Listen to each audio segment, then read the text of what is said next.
Hello, I see you're interested in the Corsa with mobile connectivity. Exactly. And advanced European engineering for a fun dynamic drive. All for just £149 initial rental, then £149 a month. Really? Search Corsa Energy. Vauxhall. British brand since 1903. Personal contract hire offer on Corsa 3-door Energy 1.4 75 PS in metallic paint. Initial rental £149 plus 47 months at £149. Excess miles over contracted mileage of 20,000 over 48 months, charged at 5 pence per mile. You will not own the car. T's and C's apply. Offer ends March 31st, 2018. Offer not available with free insurance. Hey, this is Josh Gad, a gamer himself from the movie Pixels, and you are listening to Gamer Tag Radio. Happy 10 years, guys. When I say Gamer Tag, you say radio. Gamer Tag Radio. Gamer Tag Radio. Gamer Tag Radio. You know what? I think I just throw it to the crowd and see what happens. Gamer Tag Radio. Gamer Tag Radio.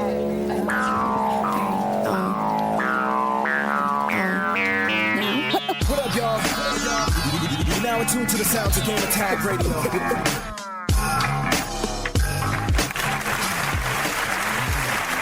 Gamer Tag Radio. Welcome to Gamer Tag Radio, episode 494. This is your host, Godfrey, and also you can call me Danny. Make it easier for you guys. And we also have weekly co-hosts. Let's start off with Paris. Paris, what's going on, man? Actually, I got a bone to pick with you, but I'll wait till after we intro all the people. But I'm man, you're fast. Yeah, I'm you're back, fast. man. Back getting a quick podcast in, and I'm going on vacation, so I won't be here next week. Oh, nice. Okay, cool. Yeah, I'm not going to be here the week of the 30th, so you guys are going to be handling the podcast while I'm in Destiny Texas. Radio 2.0. Oh, God. No, please. And also, we have Pete Rock here. Pete. What's up? No more Destiny. What's up, man? How you doing? Good, man. Excited. I've been everywhere for like the past few weeks. Yeah. Happy belated birthday once again. Yes. Thanks, man. Thanks. Getting younger. Yeah, right. You know that is. And getting more hair, which is great. Yeah. Speaking of young. And also we had more hair. What's up, guys? Hey, what's up? Yeah, that's Poston J. What's up, man? I'm doing good, man. Seems to be vacation season. I literally just got back from a family vacation about 2 nights ago, and it was fun. Hanging out with the family. Can't not have any more fun than that, honestly. Now I need to go and do like an outdoors vacation because I've had my personal time. I now need to go get some sun and exercise and stuff. So hopefully some camping and kayaking is in the future for me. But other than that, back to gaming. And I missed it. Man. What a whole week without games, and it was fun. But now I have the urge to get back and play some good games again. You know what? I feel that it's good to take a little vacation here and there, for now during the summer. But because, man, when September comes up, that's going to be insane. Don't even start on Metal Gear Solid 5. I'll need a whole month to get through that beast of a game. So yeah, I'm content just reading books, chilling out, hanging with friends. Well, let the mecha games wait a little bit longer. I need some time. Yeah, definitely, man. What you guys been playing lately? Because I've been on and off here and there. Like I tried to play Batman, but I'm trying to finish. I'm trying to complete like more quests with The Witcher. I've been playing that like nonstop. Now I'm like on level 35. You're crushing it, 34, Danny. I feel embarrassed now. I'm still like level 24, 25 or something. I just haven't found like a way to get back into it. I'm at that thing where it's like I could keep the story going, but I still want to explore. But now it's like Elder Scrolls. I'm just sensory overload. I can't figure out what I want to do next, and I'm overthinking all the stats and stuff. And I should just sit down like you and just play the game and enjoy it, not be so thorough about it. Like daily, I'll play the game and I'll pass like 1 or 2 side quests like that, and that's how I do it. I don't sit there like for 6-7 hours playing that one game. Yeah, I might have burned myself out a little bit. So now I'm kind of balanced. I actually borrowed Batman from a friend because he was done with the game and really liking that a lot. Really good, right? It's good. Cool experience. But I swear, those Riddler stuff, the Riddler puzzles, they those are tough, kill man. me. I feel do so that. stupid, like I'm playing Portal again for the first time. Like I have to rethink everything I've learned from video game puzzles. So well done on Rocksteady's part. They've actually made real puzzles this time, not just kept running fine little things hidden in the environment. So I'm only a little bit far in the game, but so far the story is spectacularly amazing. And anybody who hasn't played it yet, needs to play it, and I just wish they fixed the PC version already because I feel so bad for our other two co-hosts who still can't play it. Well, guys, head over to gamertagradio.com, post your comments, feedback, all that good stuff, or download our past episodes, and you also could go to play.it. Make sure to share our content with your friends, family members, everybody. Just let the word out. Give us a call, 786-273-7GTR. That's 786-273-7GTR. Email us, fanmail@gamertagradio.com. I would like to start the show because, look, man, I think with like Sunday, I was watching TV with my girl, and I got a random message from Pete saying, wow, the CEO of Nintendo, Satoru Iwata, passed away. He sent me that text when on Sunday last week, and I was in shock. Like, I was not expecting that at all, and at the same time, I was completely like messed up for like the past 2-3 days, just seeing like tweets from the gaming community, you know, everybody from the gaming industry. People were sad, man. You know, I think the last time we got to see him on stage at E3, I believe that was like the year maybe that he announced, I think Smash Brothers on stage. Couple years ago, I can't remember. I think that was the year that they had Zelda also there. I can't remember. Mm-hmm. But anyways, yeah, man. I just want to talk to you guys about this, man. Like, when you heard the news and your thoughts and everything, man. I think it was a huge loss for the gaming industry. It's heartbreaking. When I got that text from you, Danny, my heart sunk into my stomach. I was like, wow, this is so wrong. It's like, I felt so bad for him. I mean, obviously he was going through something even during E3, and he still filmed the Nintendo Direct like he was in good spirits and good health. And again, that's just a total blow across the face of the whole industry, because Nintendo would not have made it to where they are now, and might not even have had the success that they did with the Wii if not for him at the helm of the company. The amount of programming he did on some of the Pokemon games, among other games, to get them out there, to make them Balloon Fight, to make them fit onto cartridges when, you know, the other programmers said this isn't possible, we don't have enough space, and he used his little, you know, programming wizardry to make them fit. So just people like that being at the top, that gets things done, and he truly will be missed. It's so sad to just want to be taken so young. Yeah, man, 55 years old. So man. Bad about it. Makes me want to go and just hug my Nintendo products that I have and just make myself feel better. But again, it'll take a while to get over that. That got me bad, I think. It feels so bad for me. Really, just because I'm coming off Nintendo, coming after E3, and, you know, like some of the vitriol that Nintendo received because in some hardcore's eyes, they didn't receive the stuff that they wanted. I just kind of feel bad that that's the note that he went out on, because I really wanted Nintendo to come back, you know, with that NX announcement next year and just like surprise everybody. And I'm sad he won't be a part of that anymore. Possibly, like, I think that he was just being himself. That's the thing about Nintendo, that this is what they believe in. This is them. You know, they are just being them, man. And he always been like that. And look, doing Nintendo Direct, they were the ones that started this thing.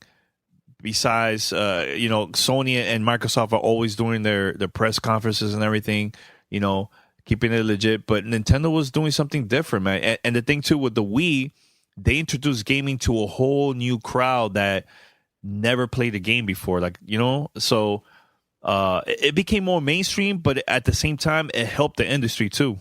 Getting those new people playing, you know, Nintendo Wii or the original DS with, what's the name of the, oh my God, the puzzle one, the one with the math. Oh my God, what's the name of it? Brain Age. DS.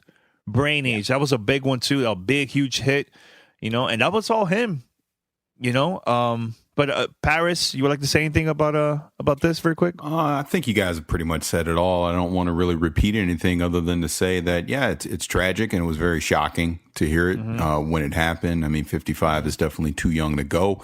My heart goes out to his family and obviously his extended family at Nintendo. Yeah. And as gamers in this community, I mean, it's just a huge loss because, again, we talk about Nintendo all the time. They're no longer directly competing with Xbox or PlayStation. Nintendo is Nintendo, and Nintendo does Nintendo things, right? They are the best developer in the world. And basically their leader is gone now. So, you know, there's going to definitely be a time to mourn, but at some point, someone's going to have to step into that leadership role for Nintendo and just keep whatever they're doing going. So, I mean, it'll be interesting to see what happens here the rest of this year and going into 2016, where the leadership of Nintendo is headed now. And you know what? We should celebrate. That's what we should do as a community, because you know, at the same time, don't forget those that really contribute in the community and the industry, and show that to the next generation. You know, let them learn about the history of gaming. You know, learn about Iwata and everybody else. You know, that contribute in this industry and stuff. So, Pete, you're okay? You want to say anything before we go to the next? Well, you know, everybody else is topic? talking. I'm not going to interrupt on, you know, or where you're talking about the great Iwata-san here, but 17 years in, you know, leading Nintendo through probably its biggest times of change, from going from what was the original handheld called? The Game Boy? From, what was it, the Game Boy to the DS, Game Boy? introducing the touch screen, going to the Wii and the Wii U. I mean, all of those are major, major changes for a game company. Considering the fact that he started off as a developer and was able to move up the ranks from developer, and always maintaining that developer mentality and understanding, I think that's what helped Iwata-san be such a great and only fourth president in the history of Nintendo.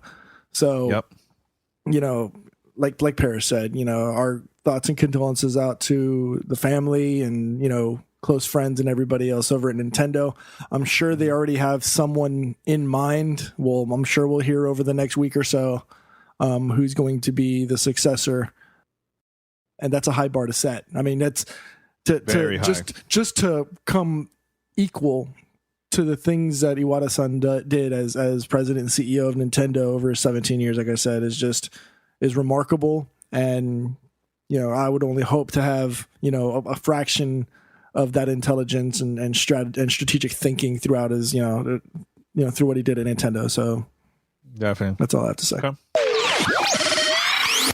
This is Gamer Tag Radio.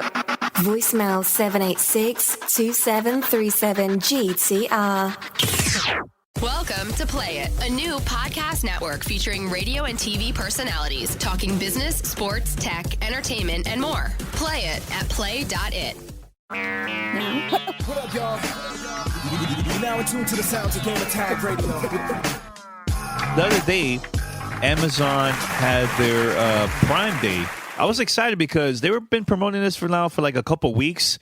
So I was like, man, we're probably going to get some great video game deals, you know, some great deals of other stuff. And I get home and I was up till midnight because they've been saying that this is going to be bigger than Black Friday. I was very, very excited about this, man. Right? So, dude, I go online at midnight. I'm like, okay, there's no sales for me. Let me wait. Maybe in the morning, there'll probably be better stuff, you know? I check again. I was not impressed. Like, what was this all about? Like, they promoted this hardcore and they just had junk left to right. Of course, it was more than Black Friday, you know, because it had a lot of crappy items. But man, that was very, very disappointing. And honestly, there was not that many great video game deals at all. Like, I don't know, man. It was kind of crap. I felt like I wasted my time, you know, staying up and waking up early with this. I'm sorry you had to go through that. I saw a TV commercial for the sale, and I was like, oh, man, this must be a big sale if they're advertising it. And it was like, for Prime members only. And I'm like, oh, that must be a really good sale to get me to get onto Prime, because I don't really buy anything from Amazon ever. But I'm sorry that it was such a disappointment. I heard the same reaction all across Reddit and Twitter when I got home that day. And that's a bummer. Like, why would they go through all that much trouble of paying all that money to be on TV to have lackluster sales for gamers? Just think of all the think of all the money that they made in Amazon Prime subscribers who got duped into joining just for Prime Day, just to realize I'm not going to spend any money other than $100 I just spent for my subscription. So hopefully they can still get some kind of return either through Amazon Music or through the video service, something, because in my personal opinion, I think all they did was dupe the public into just getting more subscribers. That's all they really did. That was very slick. I gotta give it to them. Very, very slick. And I, like you said, there was junk. I mean, I found Radio Shack, rest in peace, video cassette rewinders for 15% off. Really? Who still has VCRs or tapes? Hey, I do. Oh, maybe you should have. Maybe you should have got that thing for, it was $18. I think I should have. I should have. Rewind. Yeah. They even had blank CDs for cheap. I'm like, not even DVDs, but CDs. Oh man, blank CDs. Great deal for 2001. And the biggest deal, the biggest deal of Amazon Prime, Sony PlayStation 4 for $399.89, 10 cents off, just for Amazon Prime Day. Shout out to them. Whew. Oh my god, that's that money. Man. Yeah. By the way, Paris, you said in the beginning of the show you had something to say. Oh yeah, I got a little beef with you. So what is your beef? So today is it's Thursday. What's today? The 16th or something? Yep. July 16th. So earlier today, Danny and I got engaged in a little Twitter war, and just to take you guys back in time. So a little Destiny talk right now for anyone that doesn't want to listen to that. Just give me a few minutes, but. Finally defeated Skolas yesterday, and shout out to my man Khalif. Shout out to Uridium, because we've been battling with this guy for the last week or so, trying to get it down. And finally, Khalif and I, Uridium wasn't with us last night, but finally Khalif and I and another person, we finally took out Skolas. Had a great time. We were so look. I don't care what nobody says. This is why I play this stupid game, because it's moments like that where you're just so hyped and you can't believe you finally did it. I mean, literally my hands were shaking after I finally... And sweating? You were sweating a lot too? Oh my God. And if you watch the video, I did one of the dumbest things I've ever could have done in my life and almost cost us taking out Skolas. And I think I would have rage quit and never played the game again if we wouldn't have completed it. But back to the point. So we finally beat Skolas. Super excited about it. I put it on Facebook, put it on Twitter and everyone, all that stuff. Just super excited about it. And nameless EA employee took a little snarky shot at me beating Skolas because he did it, quote, 5 weeks ago when they still had the burn. And he was talking about how when he had the burn, it was harder. They nerfed it, blah, blah, blah, blah, blah. I don't care. I beat Skolas and I used every game mechanic the way Bungie intended to be used, and I beat it. So I don't care what you say, nameless Bungie employee, or excuse me, EA employee, because I got the emblem for year one. But with that said, Danny decided to chime in to our little Twitter conversation and subsequently challenged me to another another Twitch gameplay session where we'll basically do some challenge mode where we'll play a level of some game, which I'm assuming will probably wind up being Halo 5. Multiple games. Yes. Multiple games, I think. We'll figure that out later on. But my beef with you is this. You are not allowed to get into my Destiny conversations if you cannot at least beat the Vault of Glass, Mr. Level 23 or whatever you were when you rage quit. So you stay out of my Twitter conversations. That's my beef with you. Because I ain't look. I'm not scared of you, Danny. I'll challenge you any day, but you sure seem to be scared of Atheon. That's all I'm saying. No, I'm not scared. I'm not scared. You know what it is, Paris? I have a lot of games that I've been playing, and I finished all my games, and no, not on easy, like you're promoting that on Twitter, like this, like it's true or not. Some of them are playing normal, some of them playing hard. It depends what it is, But easy, no. Now here's the thing, you guys. What I said to you, especially, you guys been promoting PC this, PC that. I'm building my PC master race, whatever, right? And you've been playing more Destiny that's false. On your console than anything else. False. So for you to call me out and say, for you to say, oh, Godfrey playing on easy, you can even pass the raid. Hey, congratulations to you and the guys. Hey, like I said, I give you props. Good to you guys. But go ahead, play other games, try it out, and finish it, and then talk to me. No. You didn't finish. You guys didn't finish Witcher. You guys didn't finish a bunch of You games. haven't And either. I understand. You didn't like Sunset Overdrive. That's fine. I finished it. I finished Forza. I'm trying to finish Batman. And there's a lot of other games.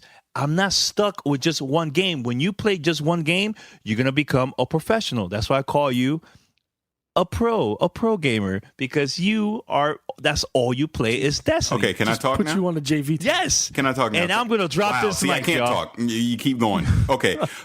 First of all, stop lying on the podcast, because I do play other games. The only console game I happen to play is Destiny.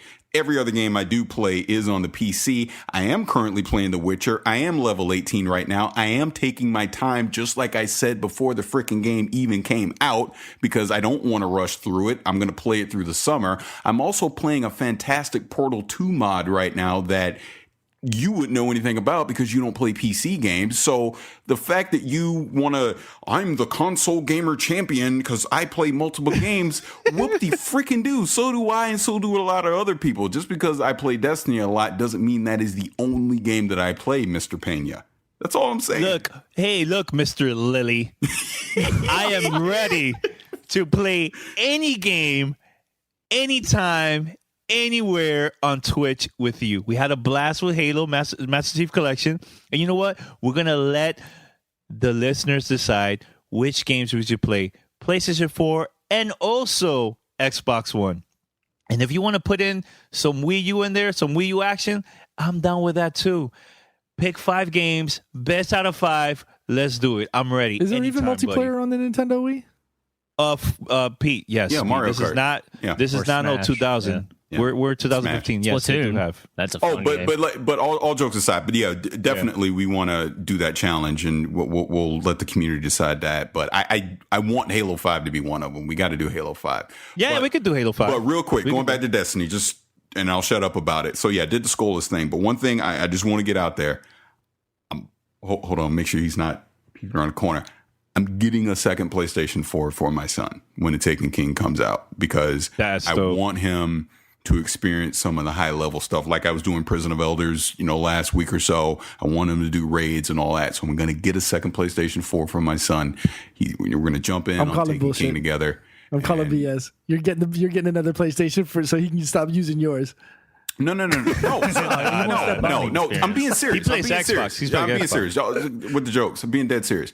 Because I legitimately want him to do the high end stuff, because he watches me play it all the time. He's probably better than me at this point. I fully admit that, and I want him to do it. So I'm gonna get that, and because trust me, this is all the boy talks about is this stupid game. Just that's all we talk about. So Like father, like son. getting a second PlayStation.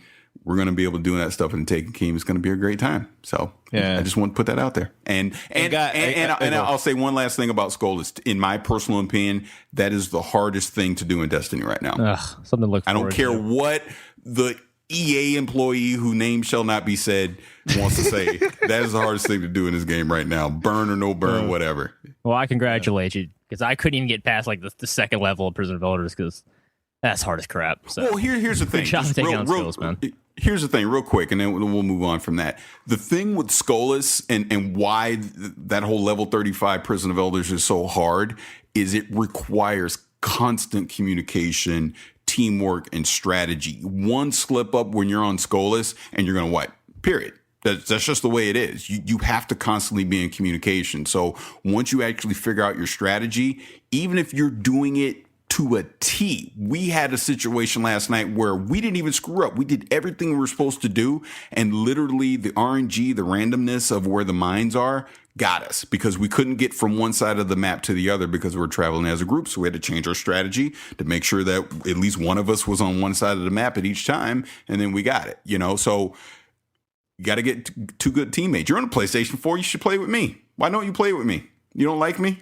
No, we should. I don't know why we never play. It's like we live in separate he's little afraid. PlayStations. He's afraid of No, I'm just taking a break, I guess, until Taken King. But I mean, if you're still gonna, are you gonna stop playing now that you've beaten it? Yeah. Or are you gonna keep playing? Come like, on. you feel accomplished Come on. now, or do you still have the urge to keep playing more Destiny, Paris? Come on. Of course I'm going to keep playing. Okay. Are you crazy? Okay. Well, I'll probably It's like go crack ahead to and get him. my He's not gonna PlayStation stop. Plus back, and then we can play, and you can help me through the harder parts, because I got stuck on Persona Voters. Like the whole disarming the mind stuff got so frustrated. I was like, I can't do this anymore. I'm mad. But yeah, we should play sometime. Probably be more fun that way. Absolutely. Okay, Destiny talk over. We're done. We're done. That's it. We'll no, talk. but Paris, you know this all joke, right? Of course, between us. of course. Okay, No. Some listeners, I'll say are this. gonna be like that. Like they're gonna be like, damn, man, Paris and Godfrey are going at it. Like Pete and Danny. No. That's why I said the date, because the day is July 16th. If you're listening to this, go back into our Twitter feeds to July 16th. You'll just be crying laughing. Because we're just going at it for like a good 20 minutes. We were going back and forth. It was hilarious. Yeah. That was funny. All right, guys, we're going to take a short break. And once we come back, we have a podcast exclusive. Been working on this for a very long time. His name is Josh Gad. For those that don't know, he's a movie actor. Been on Frozen, been on The Wedding Ringer. Funny movie, by the way. Olaf. That's all you need to say. Greatness right there. Yes. Greatness. And also, he's in the new Pixels movie that's coming out this week. Make sure to check it out, your local theaters out there. So we had a great conversation. Pawson, he's also part of an interview. So we're going to play that. And also shout out to Sony Pictures for making this happen, man.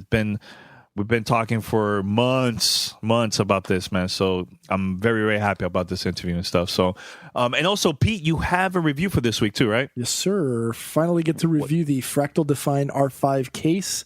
Oh, my God.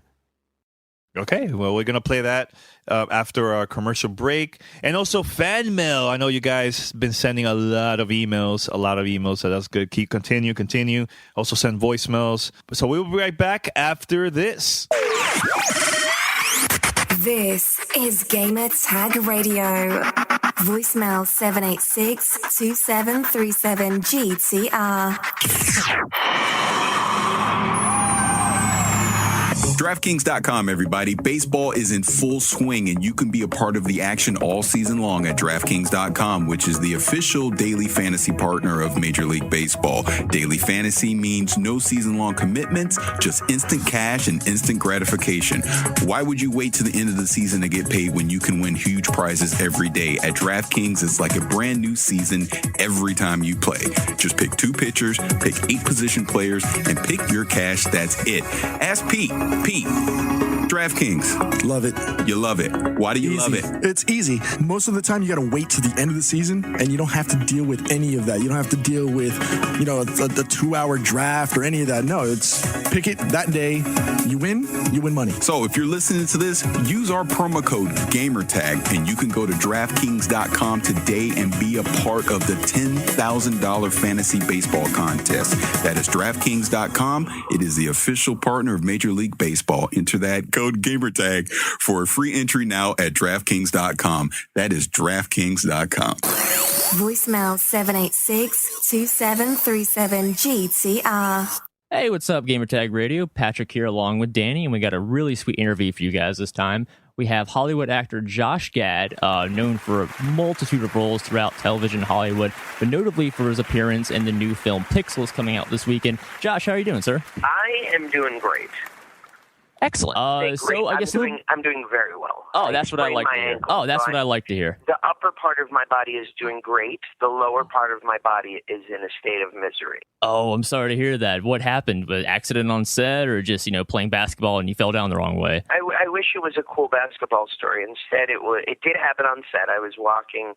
I'm shooting a movie in London right now, and I was walking back to my trailer, and it was kind of a dark path on like this rocky terrain, and I stepped on a rock, and not what you call coordinated. I rolled with it. But I'm gonna stick with the basketball story. All right, good. That's what you tell everybody. You went up for a slam dunk, landed on somebody, they couldn't handle it, and you rolled your ankle. But it happens, man. It happens all the time. So Josh, mind giving us a little background about you for people maybe haven't heard of you? What makes Josh Gad, and how did it feel to land this opportunity in a big film like Pixels? Well, the premise of the question, in terms of people not knowing who I am, I find really, really unrealistic. I think everybody wants. I know I have personally, but I know there's some people. We have worldwide viewership out there, and some of them are like, "Who are they talking about right now?" Totally messing with you. I've been kicking around for a while. I've done little independent films like Disney's Frozen, and things like that. And then Pixels came along one day, and they sent me the script, and I, I grew up in the 80s. So gaming, particularly those arcade games of yesteryear, like Pac-Man, Donkey Kong, Galaga, those had a huge influence on my childhood. My brothers were 10 years older and 8 years older, respectively, Jason and Jeff. And there was this awesome arcade spot called Grand Prix Racerama in South Florida, where I grew up, home of course, Billy Mitchell from King of Kong. Oh, and we used to go out there and, that feeling that you got all standing around cheering somebody chasing the high score on a game like Donkey Kong is something that I vividly remember. And although my generation was more defined by, the home consoles, like I remember when we first got Nintendo and just playing Duck Hunt and Super Mario Brothers and Mike Tyson's Punch-Out over and over again. But that arcade experience is something that really defined me. Yeah, for me, my grandmother bought me an Atari 2600 back in the 80s. I remember it was like $50, I think, at that time, in the mid-80s and stuff. Right. And, what was your first console? Because that was my first console. Then I got a Nintendo after that and everything, so... Well, my personal console, my brothers had an Atari. My brothers played Pong as religiously as one could. I was definitely a Nintendo kid. I remember when Zelda came out, we used to just have like weekend-long, gaming events at my house where we would all play. And then after that was Sega. And do you remember there was a console called Sega CD? Remember that? Oh, yeah. Yes, I remember that. Yeah. Classic. That was supposed to be like the console to end all consoles, and it wound up being I think the Latin word is a disaster. But yeah, I was definitely very much into gaming, and the Contra, and like I said, Mike Tyson Punch-Out, and all those Tecmo Bowl. I was a Nintendo kid. See, this is the thing too. I've been watching the trailer since it got released of Pixels, and I'm checking out like, all right, let's see how many characters, video game characters that I know that it pops up in the trailer. So far I've seen Paperboy, Pac-Man. Right? How cool is Paperboy popping up in there? Paperboy is pretty cool. Pac-Man, of course, Donkey Kong. Who else? Do we see any old school characters too that you like too from the movie? Oh yeah, I mean, look, I think that we've revealed a lot, and there are a couple of more surprises in store, so I don't want to give away anything, but the thrill for me has got to be Pac-Man. I think seeing Pac-Man in his full glory in IMAX 3D is going to be a mind-blowing experience for people, and it's this movie is so great because it's got that old school Amblin feel to it. Chris Columbus, who of course wrote two of my favorite movies ever, in Goonies and Gremlins, is at the helm of it, and he's created just kind of such an old school, wonderful, family film, and it just has that all those elements that I used to love in seeing those 80s movies. This has all of those touchstones. Yeah, and it's a great idea. I mean, it seems like something someone would have done by now, but I think waiting for the technology to get where it is, like you said, the IMAX 3D, really makes that pop so much more, because it's already larger than life by concept, but by embracing, the ridiculousness of it, if you will. I just really like the vibe from the trailer I saw. What drew you to the film initially? How did you first hear about Pixels when it was first being developed? Well, I mean, it was pitched to me by Sandler and then Chris Columbus, who I had a discussion with, and I just, again, like I'm a product of the '80s. My love for old school Amblin movies has been documented well at this point. Like I'm a product of that time. Movies like Back to the Future, movies like Ghostbusters, those were cultural touchstones for me. And this movie felt like it had some of those hallmarks to it on the page. And you know, Adam Sandler was my generation's SNL guy. You know, like when I grew up, we got Sandler, Farley, Spade, and Myers, and I mean that was like appointment television on Saturday nights for you know, those of us who kind of grew up in the 80s and 90s. So working with Adam and working with all those guys, and of course Peter Dinklage, who's become a close friend, and you know, being a huge Game of Thrones fan like I am, I mean, who isn't? it was kind of a no-brainer. Like it was a lot of great people involved and a great concept at the core. Can you tell us a little bit about your character in the movie? Yeah, my character's name is Ludlow Lamonsoff, and you know, when the movie starts off in the 1980s, you meet him as a kid, as well as all of these other guys played by Dinklage, Sandler, and Kevin James, and the four of us are sort of competing in this competition, this arcade competition. And my character is the prodigy of the group. He's obviously the youngest one, and he's really good at Centipede. Unfortunately, he's also a little bit of a social pariah. He's living in his grandmother's basement, and he's become a conspiracy theorist, and he's sort of a loose cannon when it comes to expressing himself emotionally. And that kind of paints a picture of who this guy is in Ludlow. Very interesting. Gosh, so many things to talk about. I mean, what was it like working on Pick? Because I mean, obviously, predominantly it's a green screen-esque film. I mean, have you done green screen film of the work, or was this kind of like, you know, a wake up call to, like, you really had to overact and over exaggerate your roles? I mean, what was the filming process like for you? My first day on set was being put into a little green car, and I was on this hydraulic platform. And there was a tennis ball in front of me and a giant green screen in back of me. And the director yelled to action, and I had to scream and run from a childhood hero. Tell you everything you need to know about what it is to work on a film like this. You know, it really does. It boils down to all of the foundations of your training as an actor. Mm-hmm. You know, the first of and the most important of which is imagination is everything. Yes. You just have to imagine this world around you. And it's really liberating, actually, and it's really fun.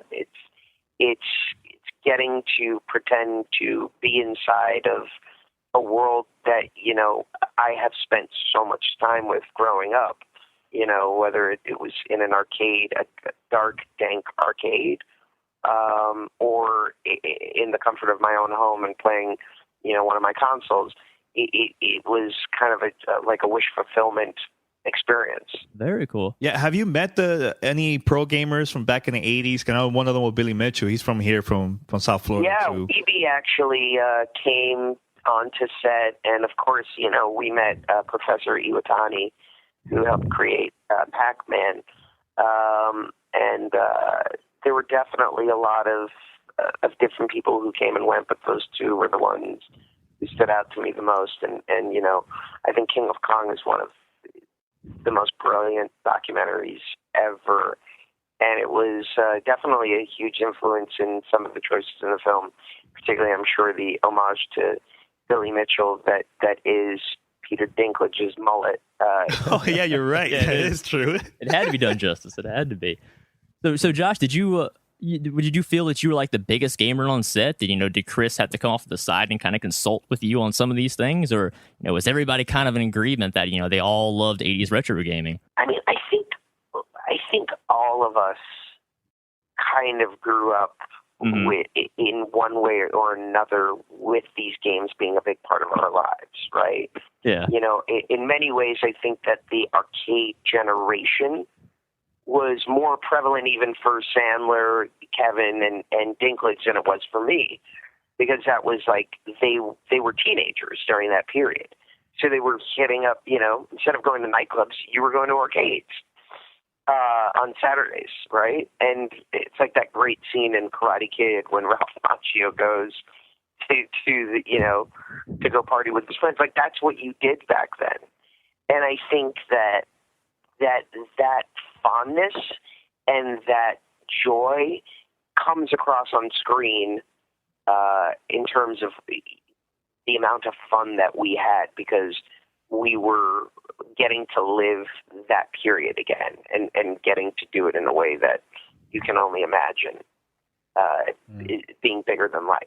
Yeah, it's true, man. I mean, it's cool that that this movie's coming out and it's bringing back all those memories from all those games from back in the days in the 80s and stuff. And I'm excited, very, very excited about it, man. So, and I'm definitely excited for the surprises too, man. Yeah, that's the big thing. I like they didn't give everything away, and I'll play my age card here, but as only being 26 years old, I only got the tail end of that 80s experience, and I watched the arcade decline, and it was so depressing, and I can't even explain that to my younger contemporaries how sad it was to watch arcades die. So I'm really jealous of you, Josh, for having that glory days of the arcade scene, and when it was, like you said, people standing around in line, getting hype, excited, watching high scores go up. So I like that you're using that as that motivation. It's funny because I think that everything old is new again, and in this era of unapologetic nostalgia and love for nostalgia, you've seen it with the people running out and going to see Jurassic World, a movie based on a property that's 20 years old, or just the fact that you can even get a movie greenlit now that's about 1980s video games. And I do think that, at least in Los Angeles, you're starting to see arcades come around again. And that, to me, is really exciting. I do think that there's another chapter, and hopefully younger contemporaries will be able to experience that in the same way we do. I know you've been traveling a lot and working and stuff, but I mean, do you even have time to play anymore, or not really with like the current games from nowadays? I was really, really, really playing a lot of Xbox and PlayStation before my oldest daughter was born. And then I made a vow when we had her that I was going to sort of retire it. And I actually only just recently got a PlayStation 4, and I haven't told my wife yet. I hope she doesn't subscribe to the. There you have it. Secret safe with us. Well, we won't spread it too much. But I've got now that my two kids are starting to go to preschool and stuff, I've got a little extra time on my hands, and a little Call of Duty, a little Black Ops doesn't hurt. A little Halo, a little Destiny isn't gonna, it's not gonna take away time from being with the children. At least that's what I'm gonna tell myself. So yeah, I'm definitely, the last game that I played, it kind of took me into like like 4 lost days that I can never get back. So I've got to be careful. I played Arkham Asylum, and I sort of went into an asylum afterwards. But it's the simplicity of the old school arcade games is something I will always love. But we're also living in an amazing time right now where the graphics and the storytelling are just they're truly remarkable, and they're on par with any cinematic experiences you can have. So it's something that I'm definitely still very fond of. Absolutely. Do you see yourself possibly wanting to do any voice acting roles in video games in the future? Is that something you'd be interested in? I know Peter's done it, and it's definitely not something that I would rule out. It would have to be the right fit. Mm-hmm. But yeah, I think it would be really cool. And I've done a little bit of it with Olaf, just in sort of that space. Mm-hmm, absolutely. But in terms of playing a Kevin Spacey-like character. Yeah, you're gonna put all that CGI stuff. That's the coolest to me. Is you can just be yourself in a game. Yeah. That I would do that. I think that would be fun, like a motion capture kind of thing. Yeah, man, you need to hit up the Call of Duty developers and see if they can get you a spot in the new game, because that's all the thing. yeah, Activision, make it happen. Yeah, man. So for those that are curious about the movie that's coming out this week on Friday, tell us, the gamers out there, why they should check out this movie, man. This is where it all up again. You know, I mean, like this is our love letter to the games that launched 1,000 ships, right? Like, you know, you don't have Call of Duty without Galaga. You don't have, you know, Destiny without Centipede. None of these games exist without those first ones. And for anybody who's ever loved those kind of old school Amblin movies of the 80s, like Ghostbusters, like Gremlins, like Goonies, it's just a throwback. It's just fun and for the whole family, and one of those experiences where I guarantee for any gamer out there who has an ounce of knowledge or doesn't about old school arcade games, the smile on your face as you see these characters come to life, and characters that you've never imagined in your wildest dreams you would see on the big screen in a live-action tentpole movie, that is going to be worth the price of admission alone. Awesome. That's cool, man. Yeah, I can't wait to take my nephews too, man. They're very, very excited about it. So yeah, it's definitely for the family. It's a great film.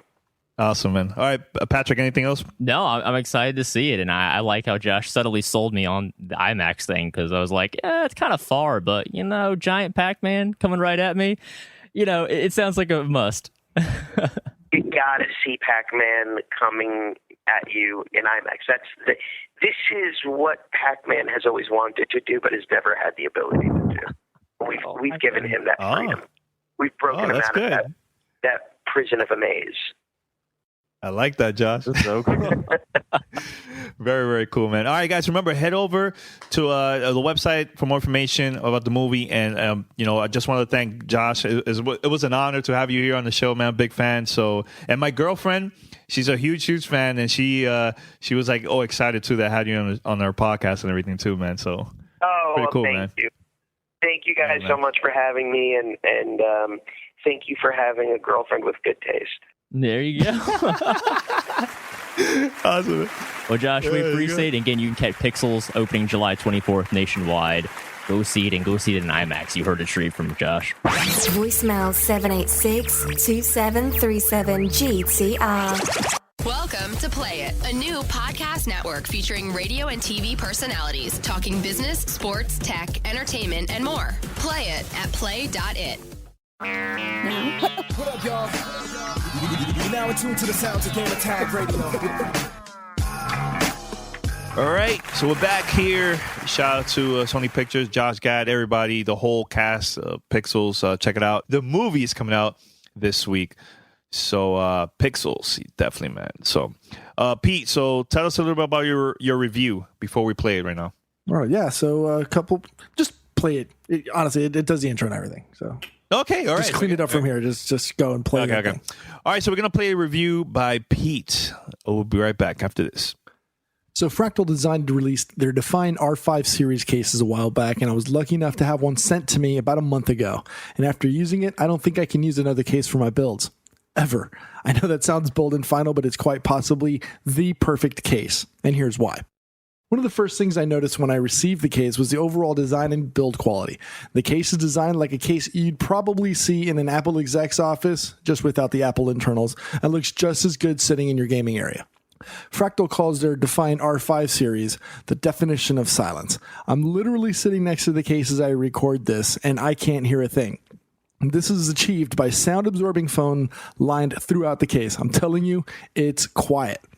On the outside, the case can be considered Spartan, and no, I don't mean Halo Spartan, although I can kind of see the comparison. The Define R5 is a mid-sized tower case with a full-height front door that can be configured to open left to right or right to left. There's dual USB 2.0 and dual USB 3.0 ports on the top of the case, along with the power reset buttons and a mic and headphone jack for quick access. Directly behind the front access door is a 140mm, 1000 RPM Fractal Design fan hidden behind a removable dust filter, as well as a second filter that slides out from the bottom for additional cooling protection. There's also 3 modular vents on the top that allow you to add additional fans for cooling, but keep in mind it does affect sound dampening. There's also a variable switch so you can control the fan speed if you have that function available on your motherboard. Now, the sides of the Define R5 that we were sent were plain, but Fractal does offer a windowed version if you want to show off your internals. The rear of the case is standard fare with the usual I/O plate, and it comes with 7 PCI slots, so if you've got a bunch of devices you like to plug in, it's there for you. The inside of the case is where it really shines, in my opinion. Plenty of space to go around as well, including Velcro straps to keep all your cables out of the way. There's removable hard drive cages that hold up to 8 3.5-inch hard drives and 2 5.25 slots for floppy, whoever uses those, or CD drives. There's also 2 dedicated SSD slots that sit behind the motherboard on the opposite side of the wall. There's plenty of space for CPU and GPU air and or water coolers, but again, keep in mind that it will affect the sound dampening because you're removing some of those foam lined panels. All in all, the Fractal Design R5, in my opinion, is the top alpha dog of PC cases. They come in 3 different color flavors, black, titanium, and white, and retail for about $110 US. If you prefer the windowed variety to show off your internals, expect to fork over an additional $10. If you guys are looking for a new case for your current or new builds, I highly recommend the Fractal Design Define R5. You can get it in most places, including Newegg, Fry's, or any other place that you can go and get your PC supplies. So send it over to the guys, and if they've got any questions, shoot. All right. Any questions for Pete? I guess not. No. It looks very nice. So, Pete, you know the case that I have. I have the NZXT H440. Are you familiar enough with that? Kind of. I mean, I saw your build pictures as you know, we were sharing part picker. I mean, how would you compare, like going with the Fractal compared to that? Because the reason I like the NZXT so much is it's like a showcase case. I allow myself to introduce myself, but it's a case. It's a case where you can show off your internal parts and everything, but it's very easy to get everything set up. So, in your mind, is the Fractal along those lines? I would, and I don't know if I've become biased as a result of having the case now. Yes, so there's two different build flavors. As I said in the review, there's a windowed and a regular case, which is just all black panels all the way around. And the one with the window obviously lets you showcase your insides. Build quality is probably one of the top things that you could say about the Fractal case. From the inside, the rolled edges. So you know how in a lot of cases when you're putting things together, the cases are pretty much just like stamped metal, and sometimes you tend to cut yourself as you're putting your hand in to run cables and wires. All of the parts on the case on the inside, with the exception of one little corner piece, is all rolled. So you're not going to really have those rough, sharp edges that'll slice and dice your hand as you're running wires and cables. There's plenty of feed rails for cables as you're running across. You've got it comes with a handful of zip ties. It's got a cable tray for the motherboard, fully modular. So if you've got a really big, gigantic, GPU, or if you're going multiple GPU, it's got plenty of space on the inside to support it. You've got the vent panels on the top. So if you want to put in a cooler, you could put that up on top. And the one other thing that I would say that probably goes above the NZXT case is the sound dampening.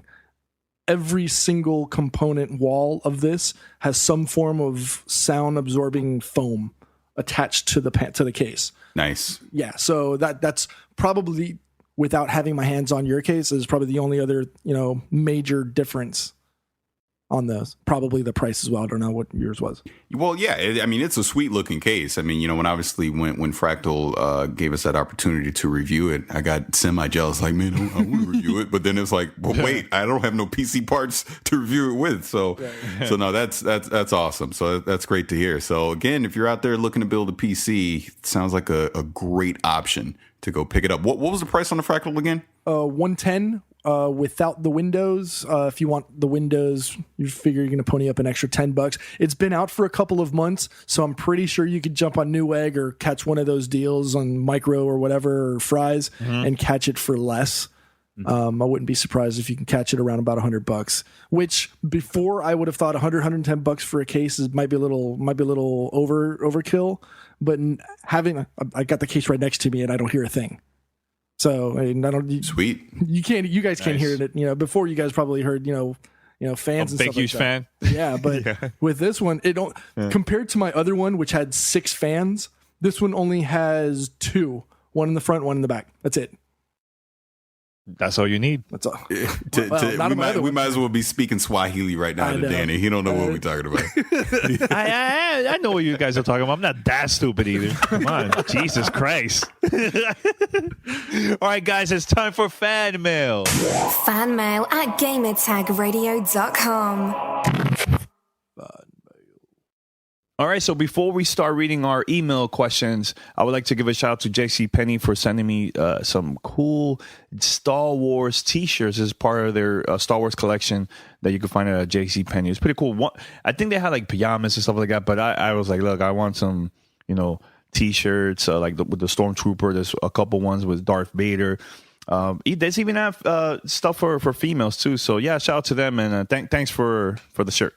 Yes, and we have a lot of emails here. So who would like to read the first email? So this first email is from Dan Simons. I believe he's from New Zealand because he has an NZ in his email and gamer tag, but I might be guessing. Nice. All right, just wondering what your thoughts are on the E3 awards, and do you agree or disagree with the winners? Winners. I believe Fallout been winning a lot of awards. I think that's Fallout 4. That's one of them. Battlefront beginning awards too. I think with Battlefront, I think it's okay. Some people disagree with it. Do you guys disagree with Battlefront winning awards or not really? Yeah, I do. Yeah, yeah. Even as a hardcore Star Wars fan, it's definitely not the most impressive thing I saw this year. So yeah, I would have. For shooter, I will put Halo 5 up there. Game Critics Awards, that's what it is. Yeah, I got it in front of me right now. Best of show was Fallout 4, which I can agree with because, a surprise announcement coming this year. Unless for some reason they just mess up the gunplay, I think it's going to be a winner. I think we're all excited for it. They had Best Original Game as Horizon Zero Dawn, the new IP from Guerrilla Games. That looks very good to me. Really definitely good. Something I was looking forward to, even though I thought it'd be a shooter, and I'm kind of glad it wasn't because it is something totally different. Best console game, they had Uncharted 4, A Thief's End. Again, that's definitely the best looking console game we have seen to date, so I can't wait to play it. No, we all can't wait to play it. Best action game, Star Wars? Guy, yes or no? I don't know. And best online multiplayer as well. Can I say something on all this? Yeah, and I don't mean to completely derail this. Honestly, this is completely pointless. We are looking at games that are still in development, and we're trying to judge what the best thing is. There could be a game that looked like utter crap at E3, but the final game when it comes out this holiday is amazing, and vice versa. So the reality is this. You see things at E3, you have to take it with a grain of salt because you simply just don't know. And shout out to Hip Hop Gamer because I love you, brother. But let's take The Order 1886, for example. It had a great showing at E3 last year. Turns out it was a freaking 5-hour game with the final product, and it suffered thusly. You know what I mean? It got panned in all the reviews. So just because you get a snapshot of something at E3, it's virtually impossible to use that as a final judgment of what the game's going to be. Now, we could talk about a game like Fallout 4. And yeah, chances are it's going to be pretty fantastic. You know what I mean? Because it has that track record. But you could take something like, what's that Xbox game? The one that looks like the cartoon? Cuphead. Cuphead was amazing at E3. Loved it. Could be crap when it comes out. We just don't know. True. The one that we haven't talked about is Unravel. That's still, for me, my opinion, game of the show. Best of the show, in my opinion. Yeah. And here's a crazy thing. Best original game and best indie game 2 years in a row still hasn't come out. No Man's Sky. I don't know. I think they're overhyping this game. They're really, really pushing this game. Like, I don't know, man. I'm still confused what's going on. Now here's the thing. Have you seen the 18-minute video that IGN did? Because IGN did the IGN first. I heard about it. I did. I heard about it. Is it good? It's intriguing. It's intriguing. Okay. It's intriguing, but I still have that caveat. Is it going to be intriguing 6 months from now? I still feel like we're playing like Google Space Maps. That's it. Yeah. Well, I tell you this. I remember there was a game years ago, early E3, and I think Paris was the one that got to play it. Remember Halo? The first time you play Halo, how crap it was, and that game turned out to be one of the games, best game when it came out. Yeah, you know what? That is the prime example. Halo Combat Evolved, the first E3 I ever went to in 2001. That's where Xbox showed it off. It was a buggy, hot mess. I'm like, oh my God, Microsoft is in trouble. This game is gonna suck. You know what I mean? And then by the time it came out, wind up defining the whole console generation for the original Xbox. So you just never know. All right, second question. All right, this next one is from Scott Hill. Yeah, that's what I was looking at. Just not sure. Okay. Okay, so after watching and listening to the content on E3, he's not sure what console to go with. Xbox announced backwards compatibility in Halo 5, which is going to be awesome. PlayStation announced Final Fantasy 7 and Shenmue. Honestly, you got to throw that one out there as well, which is beyond my wildest dreams. I feel stuck trying to decide which to go with. And there's also the new Tomb Raider, which I believe is coming out on both consoles. It's actually a timed exclusive.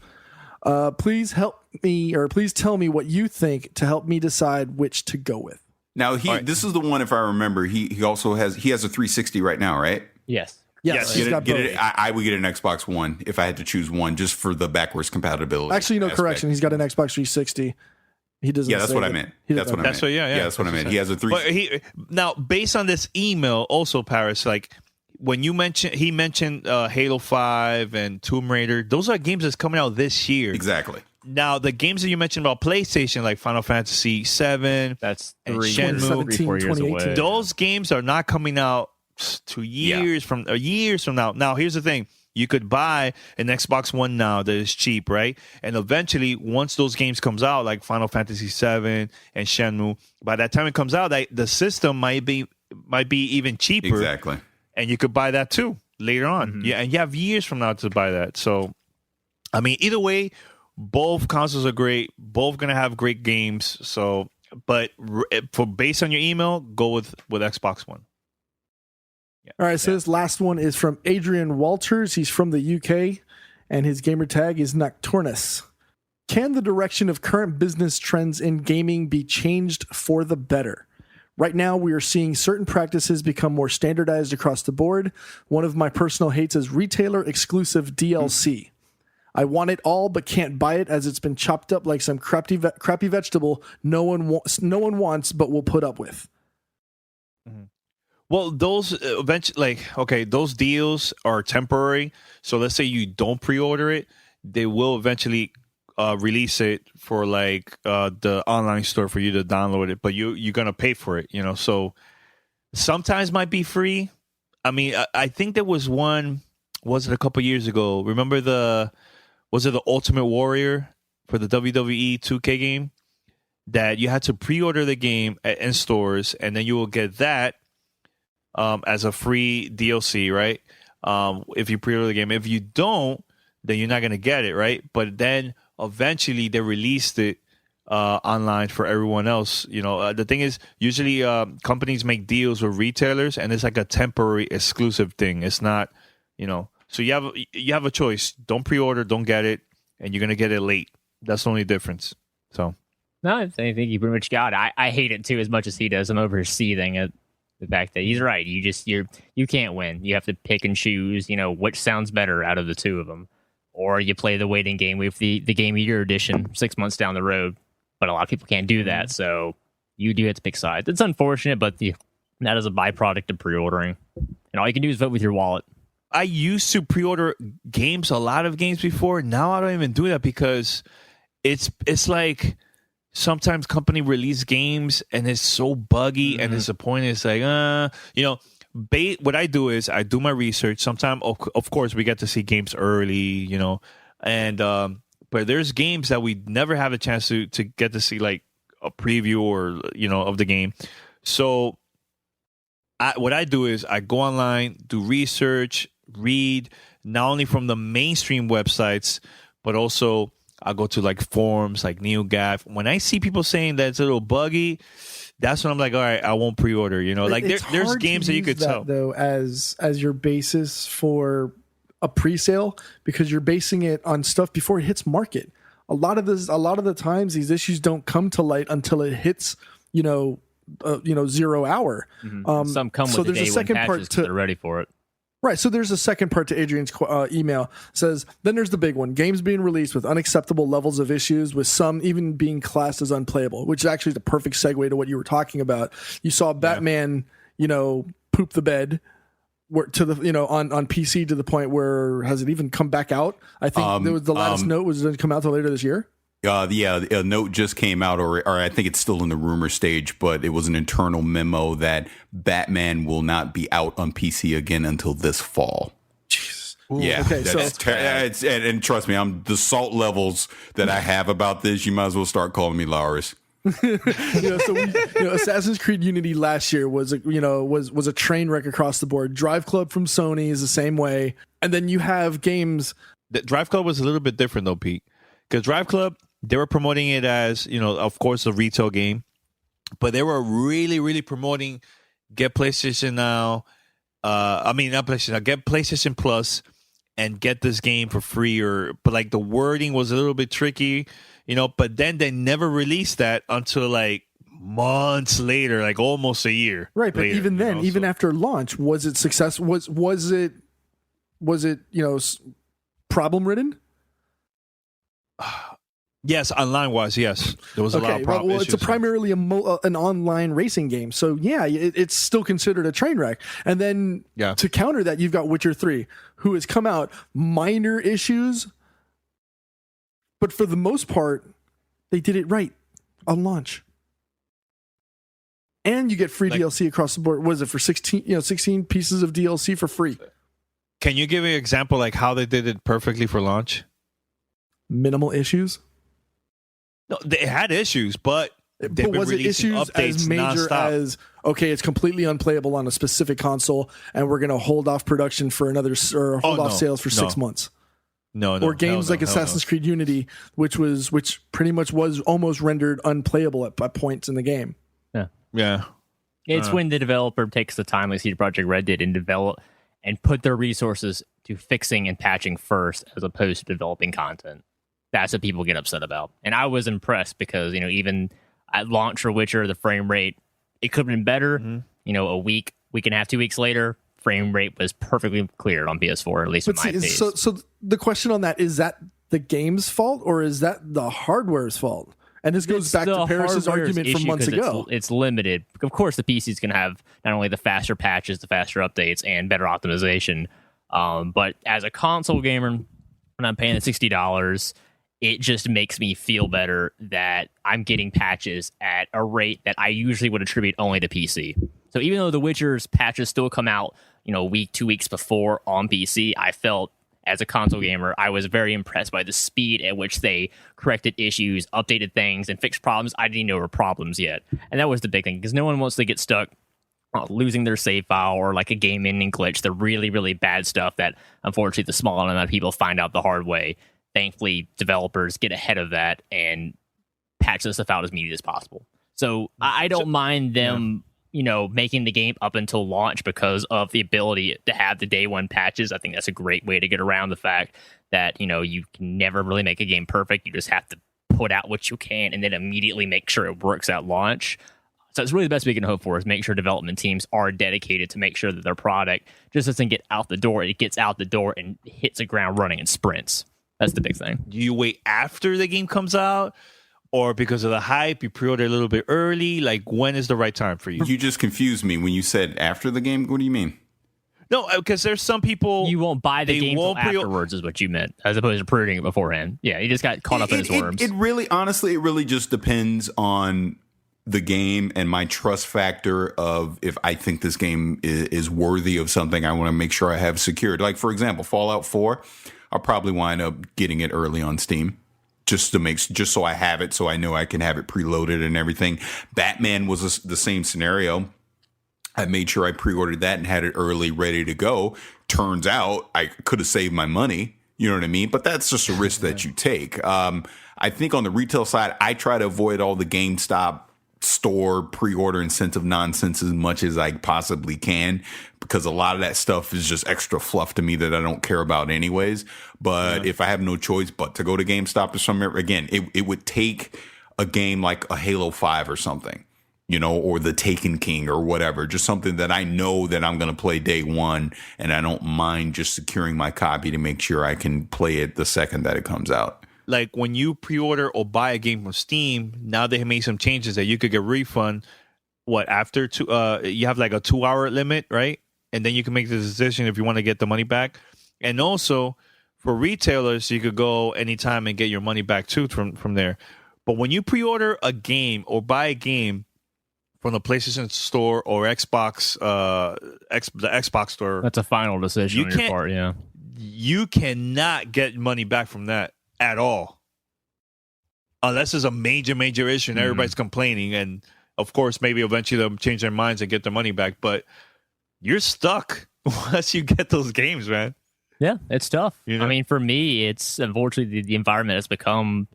I mean, I used to pre-order things all the time because it was fun and exciting when it was a novelty, but now you're separating content away from users and separating them to individual stores, so you have to pick and choose your battles. So at this point, for me, it really only comes down to the major series, the things like Metal Gear Solid 5, like Halo 5, things I know that I'm going to enjoy because, I mean, I already have the console, and I initially bought the consoles with those big AAA games in mind down the road. But other than that, most other things, I had to play the waiting game. And some games I had to, even wait until launch date, watch YouTube or Twitch or something and see someone play the game. Because, you really can't even tell anymore how well a game's going to run because the marketing and the PR has become, in some ways, almost too good. If they know there's a problem and they just know they can't handle it, they're really not going to announce it beforehand. The best we can hope for is they're working on it behind the scenes, so when it does launch, again, you have that day one patch to address the majority of the concerns, and then they can respond to the community base by picking out the little bits here and there that people having problems with. So again, it's all community response. You have to let them know that, hey, we are better QA testers than you guys could ever hire because we are much, much larger in number. And we paid $60, so we don't want a beta test. We want a final version, and we're going to let you know what you need to fix immediately to, appease us because, we're the consumer. Yeah. All right, we're going to wrap it up, guys. Anything else you want to say, P, or anybody? No? Before we go next? No? That's it? No. Okay. All right, guys, so we're going to wrap it up, man. It was fun. Had a great debate with Paris. He's ready to compete and battle out during the holidays. Halo 5 will be one of the games, hopefully. And that's it. That's it, man. Remember, head over to gamertagradio.com. Put your comments, feedback. Listen to our past episodes. Also, go to play.it. You could listen to our show there. And make sure to spread the word about it, man. And subscribe. Spotify, iTunes, Stitcher, TuneIn Radio. We are everywhere. Give us a call, 786-273-7GTR. That's 786-273-7GTR. Email us, fanmail at gamertagradio.com. Anything else you guys want to say? Enjoy next week. I'll be on vacation. Hope you guys have some fun. I hope nothing crazy video game breaks while I'm gone, which I'm sure it will now that I've said that. But I'll miss you guys next week. I'll miss you too. No, but not you, Danny. Not you. I'll just miss Boston and Pete. Not you. Yeah, I hope you have a fun time. That's so messed up. Oh, I do have to give a shout out to Peter. Thank you for bringing it. Well, actually, no, somewhat thank you, but thank you for bringing my attention. Well, apparently, new Apocalypse photos have surfaced from X-Men Apocalypse, and I am horrified, as Pete is. Thank you. What have they done to the best mutant Apocalypse? He looks just like Mr. Ooze from that Power Rangers movie from like 2 decades ago. So, oh my God. I don't know what they were thinking. Hopefully the outcry is early enough where they can go back to the makeup room and just think of something else. Even Thanos looks better. Just make him CGI if you have to. Just, God, it's frustrating. Go Google if you don't know what I'm talking about. And if you do, I'm sure you're just as upset. I mean, even Olivia Munn looks like a superstar compared to Apocalypse. She looks like Psylocke. She looks like Psylocke. I mean, come on, y'all. It's not that hard. It's 2015. Can I just say this one thing? You know what? Do whatever they want with Apocalypse. I really don't care. Just don't screw up Old Man Logan. That's all I care about from that. Man, that'd be such a good movie. Oh, please, yes, thank you. I'm still picturing that picture from I can't. From Power Rangers. I'm getting so angry looking at this picture. I got to scroll away from it. It just makes me so mad. Oh my God! All right, guys, we're gonna wrap it up. Pete, anything else? No, quiet. No, they're just no more. No Destiny talk next week. I love it. I'm gonna find a way to slip it in. I promise. I'm doing it for you, Paris. Yeah, please do. Hey, look, like I said a couple of weeks ago, I don't care anymore. I just don't care. I love the game, and I'm just embracing it fully, which, by the way, I guess I can end on this. Bungie Weekly Update just came out. They're nerfing Black Hammer, they're nerfing Gjallarhorn, and they're doing a complete weapons rebalancing for the Taken King. And that will be the last time you're going to hear about Destiny for 2 weeks, guys. Thank God. When does this start? They're going to do it right before Taken King comes out. All right, so I got 2 months. Yeah. All right. Until next week, we are out. Peace. Late. You're listening to Gamertag Radio. Be sure to like us on Facebook. Follow us on Twitter. Thanks for listening. Tune in next week.